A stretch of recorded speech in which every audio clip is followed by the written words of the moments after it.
संबंध। कायरता के आने के बाद अब क्या करें, इस जिज्ञासा को दूर करने के लिए तीसरे श्लोक में भगवान कहते हैं, क्लैब्याम मास्मगामः पार्थ नैकात्वयोपपाद्यते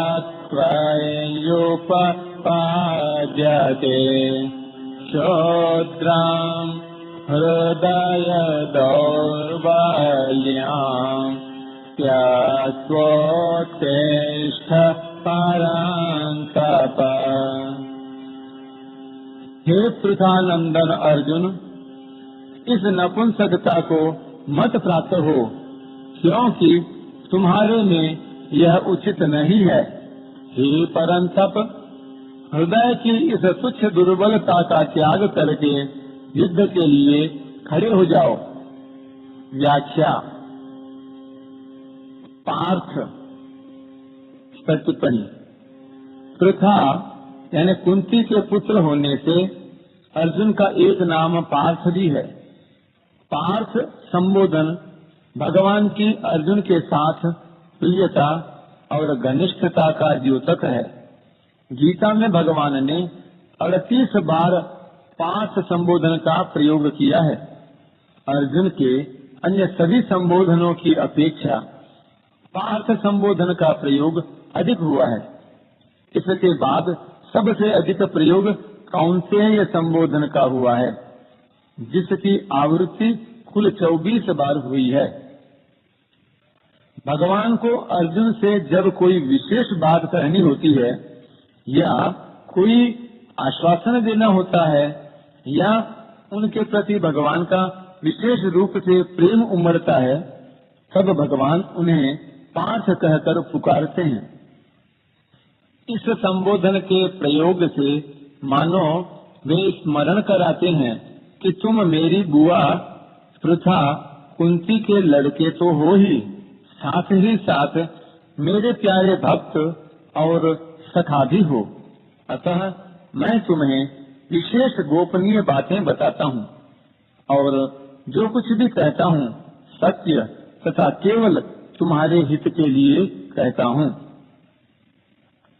पार्थ माता पृथा कुंती के संदेश की याद दिलाकर अर्जुन के अंतःकरण में क्षत्रियोचित वीरता का भाव जागृत करने के लिए भगवान अर्जुन को पार्थ नाम से संबोधित करते हैं।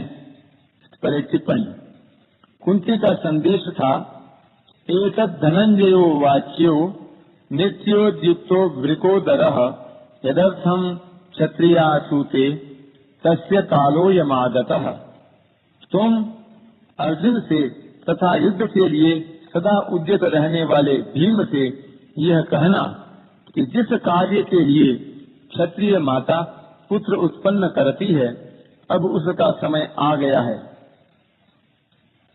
तात्पर्य है कि अपने में कायरता लाकर तुम्हें माता की आज्ञा का उल्लंघन नहीं करना चाहिए।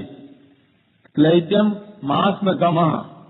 अर्जुन कायरता के कारण युद्ध करने में अधर्म और युद्ध न करने में धर्म मान रहे थे।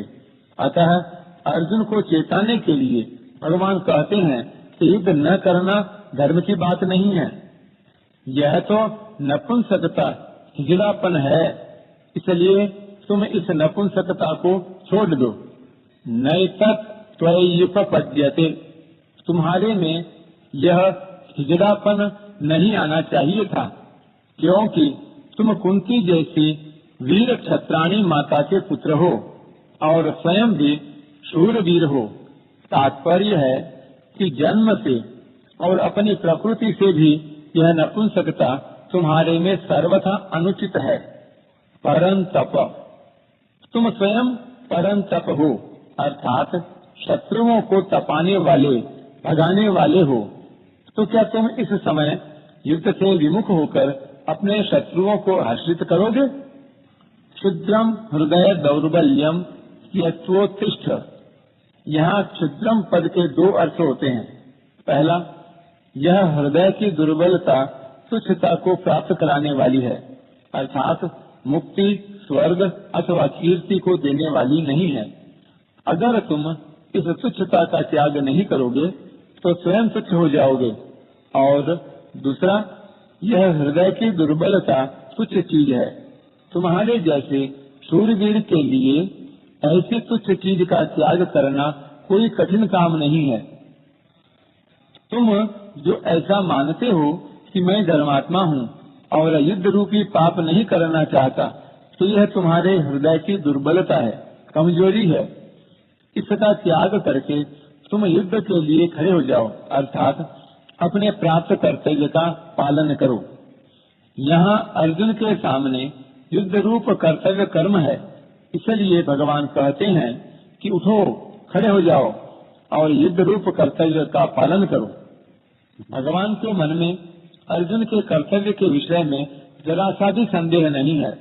वे जानते हैं कि सभी दृष्टियों से अर्जुन के लिए युद्ध करना ही कर्तव्य है।